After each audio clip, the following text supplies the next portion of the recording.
Hey everyone. Tonight we're drifting back to a time when justice was, well, a little louder, a little sharper, and considerably more uncomfortable than it is today. So if you're settling into bed, maybe dim the lights, fluff the pillow, and let the world slow down for a moment. Because tonight, we're wandering into the strangely creative world of medieval punishments. Not the dramatic Hollywood kind where everything explodes and someone makes a heroic speech, but the real, quieter, oddly bureaucratic punishments that people in the 1400s accepted as perfectly reasonable. And by perfectly reasonable, of course, we mean the kind of punishments that involved cages, spikes, public humiliation, and a surprising amount of enthusiasm from the neighbors. The 1400s were a time when kings ruled by divine right, doctors treated headaches with leeches, and the legal system believed that the best way to discourage crime was to make an extremely memorable example out of someone, preferably in the town square, preferably in front of a crowd, and preferably on a Tuesday morning when everyone was already in town buying bread. Now, before we wander too far into the darker corners of medieval justice, it helps to understand something important about the world of the 1400s. Life was already uncomfortable. Most people lived in small wooden houses with dirt floors. Winters were cold. Food could be scarce. Disease wandered through towns like an uninvited guest who refused to leave. And yet, when someone broke the law, medieval authorities often looked at this already difficult life and thought, you know what would improve the situation? A dramatic and slightly horrifying public punishment. Naturally. Punishments in the medieval world weren't just about correcting behavior, they were performances, carefully staged warnings to everyone watching. The goal was simple. If the punishment was unpleasant enough, people would think twice before stealing a loaf of bread, or insulting the local lord, or occasionally saying the wrong thing about the king. And so medieval Europe developed a whole catalog of punishments that ranged from mildly embarrassing to deeply unfortunate. Let's begin gently with something that might seem almost quaint by comparison, the pillory. If you've ever seen illustrations of medieval towns, you've probably spotted one sitting quietly in the square, a wooden frame with holes for a person's head and hands. It looks a bit like furniture designed by someone who strongly disliked other people. The pillory worked like this. A person accused of a minor crime, perhaps cheating in the market, lying about the weight of bread, or getting into a drunken argument, would be locked into this wooden frame for several hours. And then the real punishment would begin, because the townspeople were invited, encouraged even, to participate. Crowds would gather around the unfortunate offender, bringing along vegetables that had passed their prime. Rotten eggs were especially popular. Occasionally, someone would bring something considerably worse. A cabbage leaf might land on your shoulder. A tomato might hit your nose. And if the crowd was feeling particularly enthusiastic, the insults would begin. Now, medieval crowds had a talent for creative mockery. People would shout jokes, sing songs about your terrible life choices, and sometimes bring signs describing your crime. It was less a legal procedure and more a community theater production, except you were the prop. And while the pillory might sound relatively harmless compared to what's coming later, it could actually be quite dangerous. If the crowd got too excited, the throwing might become vigorous. Bruises were common. Broken noses were not unheard of. Occasionally, someone would leave the pillory looking like they'd been lightly attacked by a vegetable cart. But the humiliation was the real point, because once you'd spent an afternoon locked in the pillory, with your neighbors discussing your bad decisions while throwing cabbage at your face, your reputation would never quite recover.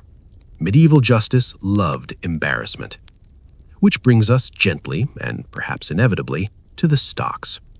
Now, the stocks were a close cousin of the pillory, but slightly more relaxed. Instead of trapping your head and hands, the stocks locked your ankles into wooden boards, leaving you sitting on the ground in the middle of town. Your legs stuck out in front of you like a rather unfortunate piece of furniture. This meant you could still wave your arms, which was helpful if you wanted to plead with the crowd to stop throwing things, or if you wanted to try to catch an incoming apple. The stocks were often used for crimes like drunkenness, petty theft, or public misbehavior. And medieval towns had very specific ideas about public misbehavior. Insulting your neighbor might qualify. Starting a fight might qualify. Being loudly drunk during church very much qualified. Punishments often lasted hours, sometimes days, which meant the unfortunate person in the stocks had plenty of time to think about their life choices while sitting in the mud while strangers discussed them in detail. And medieval humor being what it was, children often treated the stocks like a form of entertainment. They'd run up, point, laugh, and ask extremely direct questions. Why are you here? What did you do? Are you a thief? Children, as it turns out, have always been brutally honest. But as we drift a little deeper into the world of medieval justice, things begin to grow less vegetable-based. Because not every punishment was meant to be temporary. Some punishments were meant to be permanent warnings. And that brings us to one of the more unsettling inventions of the late medieval period, the iron cage. Now, if medieval authorities wanted to make absolutely certain that people remembered a particular crime, they might construct a metal cage just large enough to hold a person. Sometimes these cages were hung from city walls, sometimes from tall wooden posts, and sometimes from bridges where travelers passing underneath could see and remember. The unfortunate prisoner inside might be left there for days, occasionally longer. The exact details varied depending on the crime, the region, and how stern the local authorities were feeling that week. But the purpose was always the same: visibility, a warning hanging in plain sight.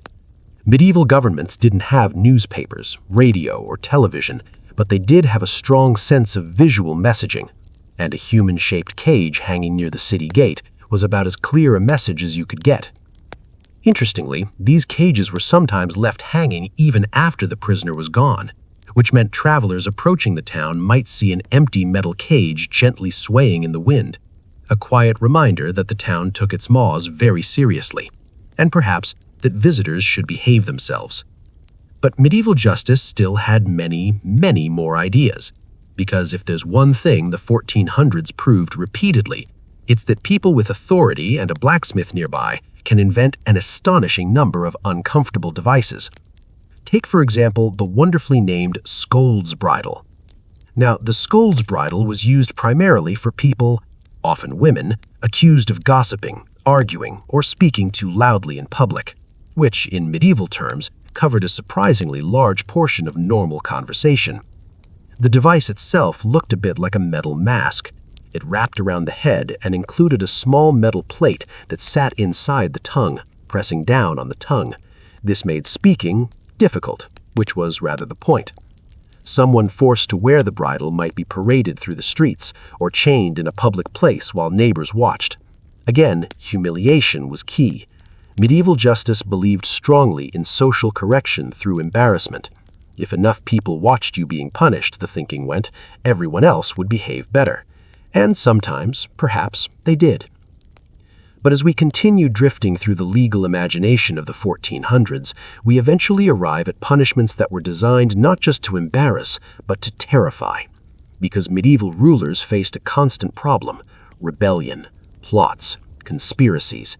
Kings worried about nobles overthrowing them. Nobles worried about peasants rebelling. Everyone worried about someone else sharpening a knife somewhere. And so, for serious crimes like treason, the punishments grew dramatically more severe. But we'll drift into those darker royal punishments very slowly, because medieval justice, much like this story tonight, unfolds in layers. Its own quiet, steady rhythm. And soon, we'll meet the kings and rulers who believed that the best way to protect their thrones was to invent punishments so unforgettable that no one would ever dare challenge them, which, as history gently reminds us, did not always work. But that is where our next stretch of this sleepy journey will begin. So for now, just let the story drift for a moment, while medieval towns settle into the quiet evening. The pillory stands empty in the square, and somewhere, a slightly nervous thief is hoping tomorrow is not the day he meets the town blacksmith's latest invention. So let's drift back into our quiet medieval town. The market stalls are slowly packing away for the evening. A baker is brushing flour from his hands. Somewhere, a dog is barking at nothing in particular, which, historically speaking, dogs have been doing for thousands of years. And near the center of town, the pillory stands empty now. But not for long, because medieval law had an almost endless list of things you were not supposed to do. And every now and then, someone would test that list in a very public way, which meant the authorities needed punishments that were not only unpleasant, but memorable. Very memorable. And so the people responsible for medieval justice, local magistrates, sheriffs, town councils, and occasionally kings, began developing punishments that blended law enforcement with a kind of theatrical imagination. Let's wander first to a punishment that sounds almost harmless until you picture the details: the ducking stool. Now, medieval towns often had rivers, ponds, or lakes nearby. Water was essential for drinking, washing, brewing beer, and occasionally tossing criminals into. The ducking stool was essentially a long wooden arm attached to a chair. A person accused of certain crimes, often disorderly conduct, cheating in the market, or being what medieval records charmingly described as a common scold, would be strapped into this chair. Then the chair would be lowered into the water, slowly, very slowly, until the unfortunate offender was completely submerged, and then lifted back out again, at which point the crowd would probably laugh, and then the chair would be lowered again. The process might repeat several times, depending on how irritated the local authorities were feeling that day.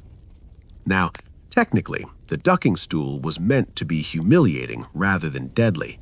The idea was to give someone a memorable soaking and an even more memorable public embarrassment. But rivers can be cold, very cold, especially in the colder months of the year.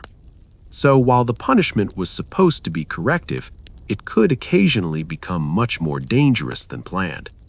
Medieval law, like many systems of law throughout history, sometimes underestimated the difference between a lesson and a disaster.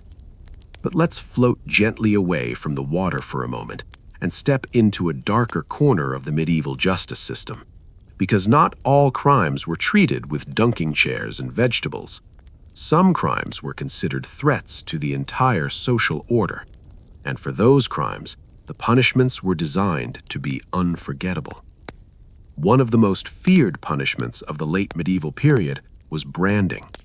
Branding had a very practical purpose. Authorities wanted a permanent record of someone's crime, and since medieval Europe didn't exactly have digital databases, they created a physical one. A heated iron would be pressed against the skin, usually on the hand, arm, or sometimes the face. Each mark represented a specific crime. The idea was simple. Once someone had been branded, everyone would know exactly what kind of trouble they'd been involved in. It was essentially a medieval version of a permanent criminal record. Except you couldn't delete it, and people would notice it immediately. Imagine walking into a market, shaking someone's hand, and realizing they carried a symbol burned into their skin that told the entire town they had once been a thief. That kind of reputation followed a person forever. Naturally, because medieval society was deeply concerned with reputation. Honor mattered, status mattered, family names mattered, and a brand on your skin was a very public announcement that your reputation had taken a serious hit. Still, even branding was considered moderate punishment compared to what happened when someone challenged royal authority. Now, here we must drift carefully into the strange world of medieval kings, because kings ruled in a time when their power depended heavily on the appearance of strength. If a king seemed weak, nobles might rebel. If nobles rebelled, armies marched. And if armies marched, things tended to spiral into chaos. so kings developed a reputation for very harsh punishments when dealing with treason. And treason, in medieval terms, covered quite a lot. Plotting against the king, treason. Helping an enemy kingdom, treason. Attempting to overthrow the crown, extreme treason. Which meant punishments for treason needed to send a very clear message. One of the most infamous punishments, especially in England, was the process known as drawing and hanging. Now, we'll keep this explanation gentle and historically calm because medieval punishments could become quite intense. The basic idea was that someone convicted of treason would first be dragged through the streets behind a horse or cart. This was the drawing part. It allowed the entire city to witness the punishment before it even began.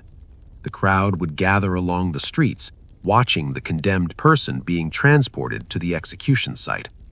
Public spectacle, again, was extremely important. And once at the execution site, the punishment would continue. But even before things reached their final stage, the message had already been delivered. Challenging royal authority carried very serious consequences, and kings wanted that message to echo across their kingdoms. Because medieval politics was not exactly stable, noble families constantly maneuvered for power, alliances shifted, wars appeared almost as regularly as bad harvests, and rulers believed that fear could help maintain order. Whether that actually worked is a question historians still debate, because while fear can silence people for a while, it rarely eliminates ambition, and medieval nobles had ambition in very generous quantities. But before we drift too far into royal drama, let's return for a moment to the everyday world of towns and villages, because medieval justice wasn't only about terrifying punishments. Sometimes it was about extremely strange solutions to very specific problems. For instance, some towns had punishments that involved wearing embarrassing clothing. A dishonest merchant might be forced to wear a sign describing his crime. A baker caught selling underweight bread might have to carry the bread around his neck while walking through town. And occasionally, someone might be forced to wear a ridiculous hat. Now, historians love these details because they reveal something important about medieval communities. Punishment was often about restoring balance. If someone cheated their neighbors, the neighbors deserved a chance to laugh at them. If someone behaved dishonorably, the community wanted a visible correction. In a small town where everyone knew each other, reputation was everything, and humiliation could be a powerful tool. But as the 1400s continued, punishments also became tools for kings trying to control entire nations, which meant the scale of justice grew larger and sometimes stranger, because medieval rulers believed deeply in symbolic power. A punishment wasn't just a punishment, it was a message, a performance, a warning carried by rumor from village to village. And sometimes those messages traveled very far indeed. Stories of executions, public humiliations, and royal justice spread across Europe like quiet echoes. Travelers repeated them in taverns, merchants carried them along trade routes, and slowly these stories shaped how people thought about authority. Because when you hear enough tales about cages hanging from city walls, or criminals branded with hot iron, you begin to understand something about the world those people lived in. A world where power needed to be visible, and sometimes painfully visible. But the 1400s still had many more unusual punishments waiting in the wings, because medieval imagination, especially when combined with law, politics, and the occasional over-enthusiastic blacksmith, had not yet finished inventing new ways to make an example out of someone.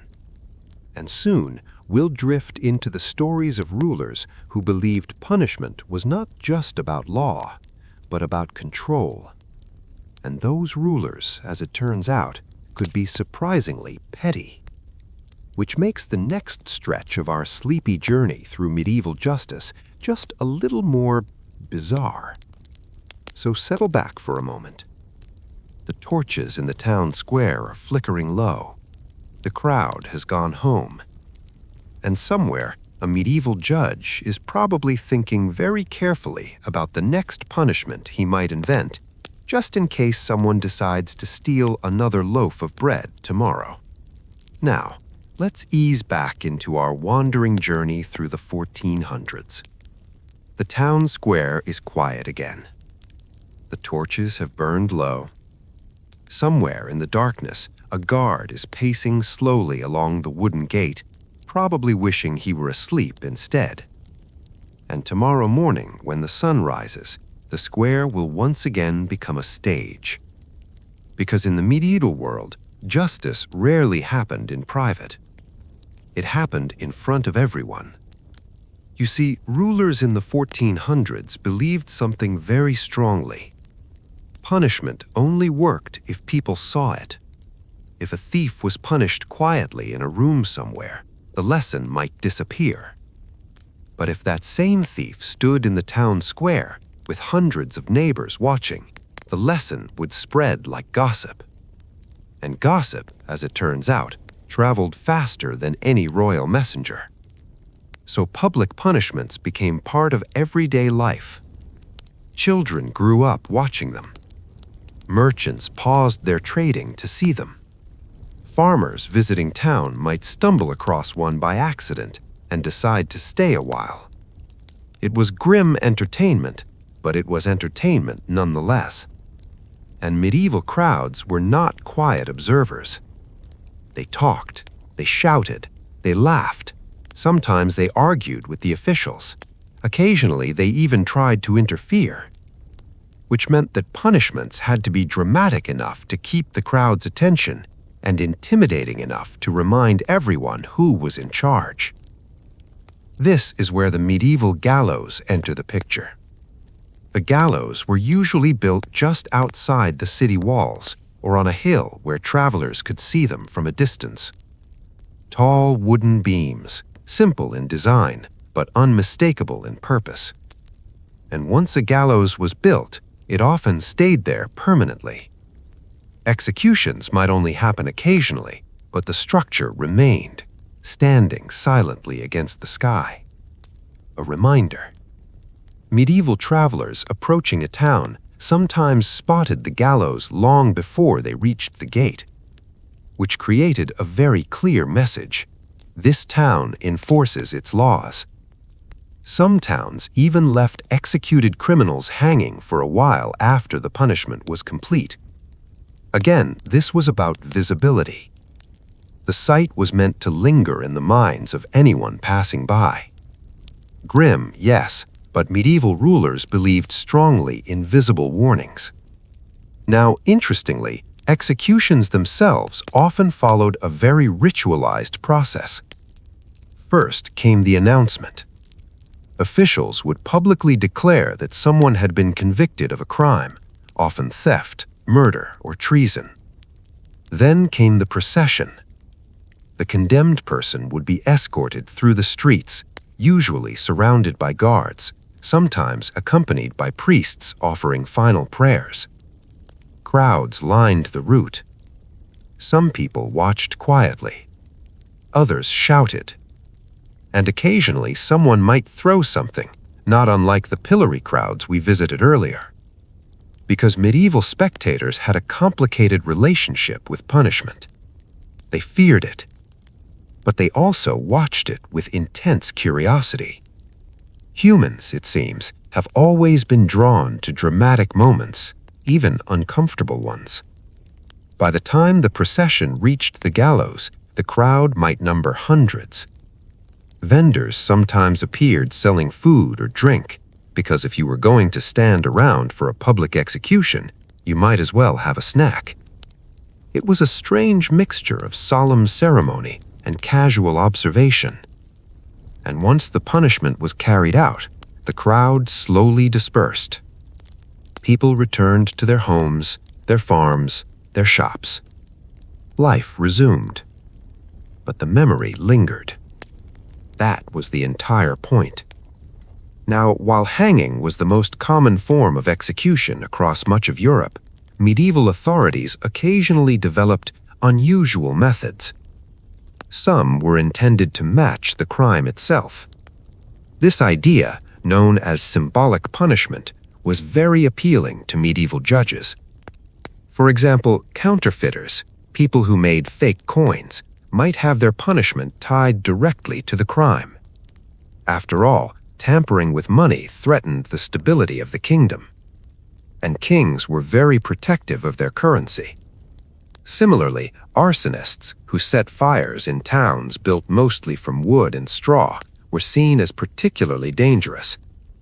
A single spark could destroy an entire village. So punishments for arson were often extremely severe. But perhaps the most fascinating part of medieval justice was how much it depended on local customs. Different regions developed their own traditions. In some towns, criminals were forced to walk through the streets while being whipped. In others, they might be paraded while carrying objects related to their crime. One unfortunate thief in a German town was reportedly forced to drag a stolen goose through the streets while wearing feathers stuck to his hat, which, if nothing else, must have been a very memorable afternoon. But let's drift for a moment toward the royal courts. Because while towns handled smaller crimes, kings and queens dealt with political threats. And political threats tended to produce much more elaborate punishments. Medieval rulers had one constant fear: plots. Noble families constantly maneuvered for influence. Some supported the crown, others quietly dreamed of replacing it. And sometimes those dreams turned into conspiracies. When that happened, kings felt compelled to respond decisively, very decisively. Because if one noble could rebel without consequence, others might follow. So royal punishments were designed to send a message across the entire kingdom. Sometimes that message was delivered through execution, other times through exile, and occasionally through something almost worse for a medieval noble: loss of status. Titles could be stripped away, lands confiscated, castles seized by the crown. A once powerful lord might suddenly find himself reduced to a quiet, disgraced figure living far from court.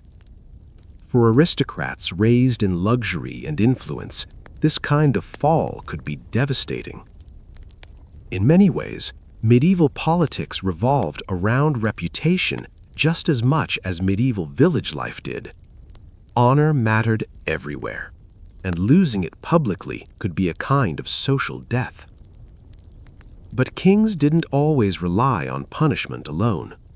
Sometimes they used fear in subtler ways. A noble suspected of disloyalty might be summoned to court. He would arrive uncertain of his fate. Perhaps the king simply wished to speak with him. Perhaps the king had discovered something troubling. Perhaps the king had already decided on punishment. The uncertainty itself could be terrifying. Royal courts were filled with whispers, alliances, and quiet rivalries, and a single accusation could change everything, which meant that even the threat of punishment shaped how people behaved. Now, as we drift through this quiet landscape of medieval justice, it becomes clear that punishments served many purposes. They corrected behavior, they warned others, they reinforced authority, but they also revealed something about the anxieties of the medieval world. Fear of disorder, fear of rebellion, fear of crime spreading if it wasn't stopped quickly. In a time without modern police forces or complex legal systems, rulers relied heavily on visible consequences. Punishment became a language, a way of communicating power. And sometimes that language became surprisingly elaborate. because medieval societies had not yet run out of ideas. Far from it. In fact, some of the strangest punishments were still waiting quietly in the shadows of history, ready to appear in the next part of our slow, drifting story. Punishments that involved cages hanging from towers, punishments that lasted for days, and punishments invented by rulers whose patience had grown very thin. But we'll wander into those darker curiosities slowly, because tonight's journey through medieval justice is not meant to rush. It moves the way history often moves, quietly, steadily, one strange story at a time. So for now, imagine the medieval town settling into sleep, the gallows standing silent beyond the walls, the court scribes finishing their records by candlelight, and somewhere, perhaps, a king lying awake in his castle, wondering whether tomorrow will bring loyalty or another troublesome rebellion. History, after all, rarely stays calm for long. Now, let's settle back into the quiet rhythm of our story. The medieval town is awakening again. A rooster has decided, very confidently, that it is the most important creature in the kingdom. Bakers are lighting their ovens. A merchant is opening his stall and already regretting it slightly. And somewhere nearby, a town official is unfolding a piece of parchment with a list of crimes written in careful ink. Because the medieval world loved lists. Lists of taxes, lists of duties, lists of rules that everyone was supposed to follow and which someone inevitably had ignored. And when those rules were ignored, punishments followed. But not all punishments in the 1400s were fast. Some were designed to stretch on for hours, sometimes days, quietly reminding the unfortunate offender that medieval justice had plenty of patience. Let's begin with one of the more uncomfortable inventions, the cage punishment, sometimes called the gibbet cage. Now earlier we mentioned cages hanging from city walls, but the gibbet cage had its own particular reputation. It was usually made of iron bars shaped roughly like the human body. The unfortunate prisoner would be locked inside, unable to sit properly, unable to stretch fully, forced to remain standing or bent in an awkward position. And then the cage would be raised high above the ground, often near roads, often near city gates, always somewhere visible. Because visibility, as we've learned, was the heart of medieval punishment. Travelers entering the town might glance upward and see the cage swaying slowly in the wind, a message without words: behave yourselves. Sometimes prisoners remained there for a short time before being removed. Other times they remained much longer. The details varied from place to place, but the reputation of the gibbet was enough to frighten many people long before they ever saw one in person. The medieval imagination did the rest. Stories spread quickly, and when stories spread, fear traveled with them. Now, interestingly, medieval punishments were not always invented by kings or judges alone. Sometimes they emerged from local traditions. Communities themselves developed creative ways to deal with behavior they didn't like. Which brings us to a punishment that sounds almost like something out of a particularly grumpy village meeting: the charivari. Now, technically, the charivari wasn't an official punishment ordered by the courts. It was something the community organized. Imagine a situation where someone in town had done something the neighbors strongly disapproved of. Perhaps a much older man had married a very young woman. Perhaps someone had behaved scandalously. Perhaps a couple had argued loudly enough for the entire street to hear. When this happened, the neighbors sometimes organized a charivari. Late at night, a crowd would gather outside the person's house, carrying pots, pans, bells, and anything else capable of producing an impressive amount of noise. Then they would begin banging, loudly, very loudly. The goal was simple: create such an outrageous racket that the target of the charivari would feel thoroughly embarrassed. Sometimes the noise lasted for hours. Sometimes the crowd paraded through the streets singing mocking songs about the unfortunate couple. In extreme cases, they even built ridiculous effigies representing the people involved. It was essentially a medieval version of public shaming, combined with a marching band made entirely of cookware. And while it sounds almost humorous today, for the people involved, it could be deeply humiliating. Small medieval communities were tightly knit. Your neighbor's opinions mattered enormously. So when the entire neighborhood showed up outside your house banging frying pans and singing sarcastic songs about your marriage, well, the message was very clear. But of course, as we drift deeper into the punishments of the 1400s, we begin encountering methods that were less about embarrassment and more about intimidation. One such punishment involved whipping posts. These were simple wooden posts placed in public areas where offenders could be tied and whipped as part of their sentence. The purpose was not only pain, but visibility. Again, always visibility. People walking through the square could see the punishment happening. The crowd might gather, watching quietly or sometimes commenting loudly.